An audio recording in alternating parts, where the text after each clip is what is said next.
안녕하세요. 미네르바 5분 톡톡의 장욱재 원장입니다.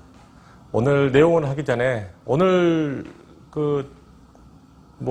말씀드릴 게 몇 가지가 있죠? 오늘 3개예요. 3개 안 돼. 그 3개 전에 해보니까 네. 한 5분 톡톡이 아니고 20분 톡톡이 되더라고. 그래서 오늘 하나만 하시죠, 하나만. 네, 좋아요. 하나만. 좋아요. 제가 질문을 아직 우리 질문 들어온 건 없잖아요. 우리가 만든 질문이고. 네. 질문 들어온 게 없으니까 오늘 주제를 이제 우리 고객분 이제 시술할 이제 내원하실 분들이 그 내원 접수부터 수술 후 퇴원까지의 내용을 그 과정을 좀 이야기해 주는 게 좋을 것 같아. 네.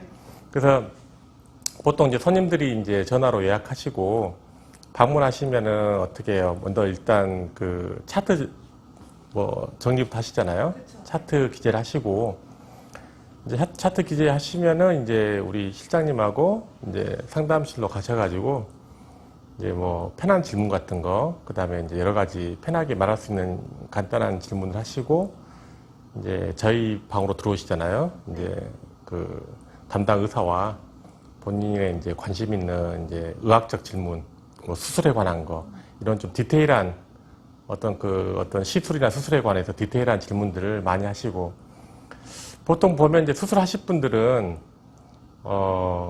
진짜 하실 분들은 수술 상담 내용이 굉장히 이제 길죠. 디테일하게 이야기를 하고, 또 많은 이야기를 해요. 또 다른 병원 가서 이제 여쭤봤던 것들 중에 대답이 확실치 않은 것들은 이제 또 물어보기도 하고, 그래서 이제 수술에 많이 관심 있는 분들은 이제 아주 상세한 이야기를 하시고, 이제 저와의 상담이 끝나면은 이제 다시 이제 우리 최 시장님하고 같이 또 상담을 또 간단히 하잖아요. 이제 그때는 또 이제 가격 이야기라든지 여러 가지 또 이제 편하게 또 질문하실 내용을 또 질문하시고, 또 저한테 여쭤봤던 거를 또 긴장해서 또 까먹은 게 있으면은 또 우리 최 시장님한테 또 질문을 또 하고 상담을 하고, 그래서 이제 상담을 하시고 또 그날 하실 분들 있잖아요. 보면 오셔가지고 특히 이제 노무실 같은 경우는 이제 상담 후에 바로 하신 분도 있고, 녹지 않은 실 같은 경우는 이제 우리 연구실 같은 거, 녹지 않은 실 같은 경우는 이제 날짜를 잡고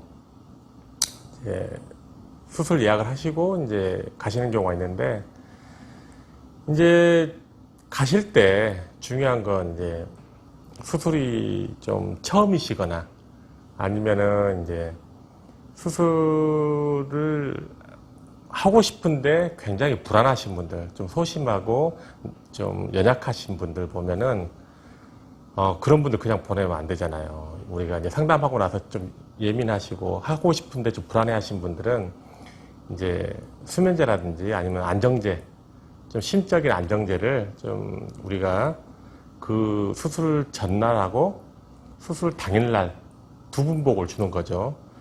이제 그런 분들한테 그냥 아무런 배려 없이 그냥 수술 날짜 잡고 오시라고 하면은 캔슬이죠. 취소가 많잖아요. 취소가. 그런 분들은. 그래서 갑자기 건강에 계신 어머님이 돌아가셨다든지 아니면은 어제 밤까지 아주 건강하시던 분이 갑자기 아침에 몸살 감기를 걸렸다는 둥, 오시다가 사고가 났다는 둥, 이런 좀 그런 우스갯스러운 별명이 많잖아요. 다른 별명 같은 거 있어요? 또 시장님 보기에, 듣기에. 이제 아무래도 긴장되고 두려운 게 큰 것 같아요, 맞아요. 네. 준비를 안 했나 보네. 어? 그러니까 갑자기 늦잠을 잤다는 둥, 어디서 돈이 입금되기로 했는데 안 들어왔다는 둥, 이상한 이야기를 많이 하시잖아요. 그런 게 보면은 이제 되게 좀 불안하셔가지고 이제 다른 이유가 있는 게 아니고 이제 수술 처음이시거나 예민하신 분들은 수술에 대한 두려움이라든지 막연한 두려움이 있기 때문에 이제 그런 분들은 좀 그런 배려를 해줘야 돼요. 그래서 전날 좀 편하게 주무시도록 안정제를 드리고, 또 수술 당일날 오실 때도 안정제를 드리고 이제 오면 또 편하죠. 그리고 이제 오시면은 또 수술 들어가기 전에 또 저와 또 간단히 또 5분이나 10분 정도 또 필요하신 분들 또 상담도 하기도 하고, 그리고 이제 수술 동의서를 쓰시고, 그 다음에 이제 회복실 방 배정을 받으시고, 이제 안농무실 하신 분들은 이제 파우더룸에서 세안을 하고 나서 이제 수술 전 촬영을 하는 거잖아요.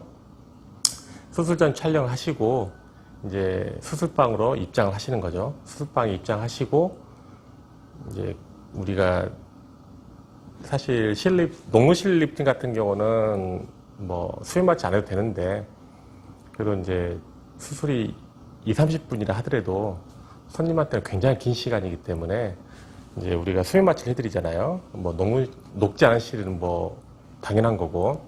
그래서 우리가 이제 수술방에 들어오시면, 손님이 들어오시면은 이제 우리가 수면 마취를 위해서 이제 혈관을 잡는 거죠. 이제 혈관을 잡고 이제 그 수면 마취 하는 거죠. 수면 마취 하시고 이제 저희가 간단히 이제 주무실 때 얼굴 디자인을, 수술 디자인을 하고, 그 다음에 이제 수술하기 전에 우리가 조직 안정화라는 그 시간을 가져요. 바로 이제 시술하는 게 아니고, 이제 얼굴에다가 이렇게 시술할 부위에 이제 국소 마취제, 그 다음에 항부종제, 붓지 말라고 항부종제, 그 다음에 이제 그 멍들지 말라고 지혈제, 이런 거를 넣고, 그 다음에 이제 그 우리가 얼음을 대요, 얼음. 아이스백을 대가지고 한 20분 동안 이제 얼음을 대고, 또 100% 이제 산소를 투여하면서 조직 안정화 시간을 20분 동안 가져요. 20분 동안. 그래서 이제 보통 이제 뭐 바로 시술하는 경우가 많은데, 저희는 이제 그렇게 20분 정도의 피부 안정화를 시간을 갖고 시술에 들어가면은 이제 피부가 좀 그 혈관이 수축되고 어떤 이제 바늘이 진입할 때 어떤 그 큰 손상 받지 않고 또 많이 붓지도 않고 멍들지도 않고 그 안전하게 수술할 수 있는 그런 전처치를 하는 거죠. 그래서 이제 수술이 들어가면은 농무실 같은 경우는 한 20분 정도 걸리고, 안농무실 같은 경우는 한 50분에서 1시간 정도 걸리죠. 그래서 이제 수술이 끝나면 이제 또 거기서 끝난 게 아니고 또 후처치를 또 해요. 또 바로 또 얼굴에 바로 아이싱을 하고, 또 얼굴에 또 땡김이라든지 여러 가지 보조 장치를 걸고 100% 산소를 투여하면서 이제 우리가 쉽게 빨리 이제 붓기가 빠지게끔 노력을 하는 거죠. 그래서 이제 손님이 이제 수술 끝나고 이제 회복을 하신 다음에 이제 깨시면은 이제 이때부터 저희 병원에 이제 아주 그 독특한 시간이 있는 거죠. 이제 손님이 마취가 깨고 수술이 깨면은 이제 가기 전에 이제 실장님하고 상담하고 끝나는 게 아니고, 오히려 저와 또 시간을 한 50분 정도의 더 시간을 가져요. 이제 가시기 전에 50분 동안 무슨 이야기를 하냐? 50분 동안에 이제 수술 중에 그런 과정들을 제가 다 설명을 드려요. 실이 몇 줄이 들어갔는지 사진을 보면서, 우리가 사진을 다 찍거든요. 사진을 보면서 실이 몇 줄 들어갔는지, 어떻게 수술했는지, 어떤 실이 들어갔는지, 이런 걸 다 확인을 해드려요. 수술 직후에 어떻게 나왔는지. 그리고 이제 수술 후에 생길 수 있는 어떤 현상들을 설명을 해드리죠.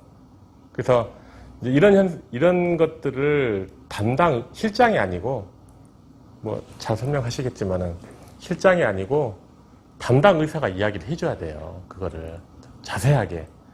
이게 아무것도 아닌 거 가지고 이제 손님들이 오해를 하게 되고, 수술 후에 어떤 현상이 생기면은 또 뭐 문의를 하게 되면 또 어떤 병원 측에서는 우리 직원들이 또 전화 받을 때 또 매너리즘에 빠져서 기다리시면 돼요 이렇게 하고 나면 또 손님은 또 힘들어 하시고, 내일 되면 또 그 현상이 또 보이고 하기 때문에 이제 예상치 않는 컴플레인이 생길 수가 있죠. 그래서 그런 것들은 담당 수술 의사가 어떤 수술했던 그 상태를 상세히 설명을 해드리고, 그 다음에 어떤 그 수술 과정을 설명을 많이 해드리고, 그 다음에 이제 수술 후에 주의사항도 설명을 다 해드려야 돼요. 그래서 수술 끝나고 50분 동안 첫 번째는 이제 수술 후에 생길 수 있는 현상들, 부작용까지 다 설명해 드리고, 두 번째는 그 당사자의 수술 과정을 다 사진으로 설명을 해드리고, 세 번째는 의사가 직접 수술 후에 주의사항을 다 설명을 해드려야 돼요. 그리고 질문도 받고. 이렇게 하고 나서도 저희 방에서 나가시면은 우리 실장님이 또 이야기를 해드려요. 그 이야기를 10분 동안 또 이야기 해드리고 이제 우리가 배웅을 해드리는 거죠. 그래서 이제 배웅을 하고 나서 또 다음날 저희가 또 전화를 드리게 되는 거죠. 전화를 드리고 또 잊으셨다든지 또 놓치셨다든지 이런 내용에 대해서 그날은 또 수술한 날이니까 수술하고 마취가 깬 날이니까 또 다음날 또 저희 실장님이 전화를 드려가지고 거기에 대해서 또 이제 또 재주의를 시켜드리는 거죠. 그리고 이제 한 달 후에 오시라고 그래요. 근데 이제 한 달 후에 이제 잘 안 오시죠. 사실 손님들이 또 오기에 또 불편하고 또 특별한 문제가 없으니까. 그래서 제가 이제 보통 손님들이 이제 병원에 내원하시고 수술 후 퇴원까지 두서없이 말씀을 드렸는데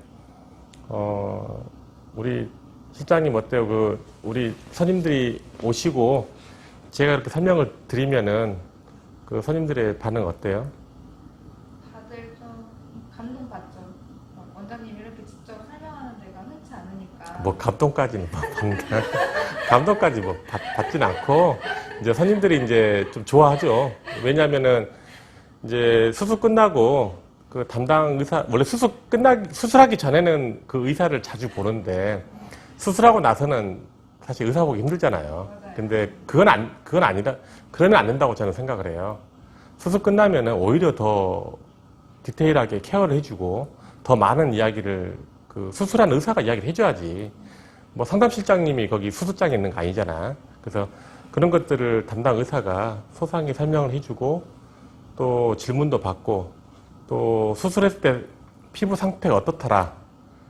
우리 고객분이 수술 중에 이러이러하더라. 이런 특수한 어떤 내용들을 본인한테 이야기를 해주면은 굉장히 좋아하시고 좀 투명하게 생각을 하잖아요. 더 믿고 내가 이렇게 수술 받았구나. 보통 보면 이제 다른 병원에서 시술하시고 이제 어떤 문제가 생겨서 이제 저희 병원에 오시면은 어떤 수술 받았냐 이렇게 물어보시면 몰라요. 이러기 때문에 참 그렇게 하는 것보다 우리 고객 본인 스스로가 그걸 아시려고 해야 돼요. 그건 요즘은 그게 권리고 또 아셔야만 되기 때문에 본인이 한 시술이 어떤 건지 어떤 실을 넣는지 어떻게 수술했는지 그걸 아셔야 될 거 아닙니까? 그런 거는 이제 본인도 아셔야 되고 또 담당 의사한테 설명을 잘 들으셔야 됩니다.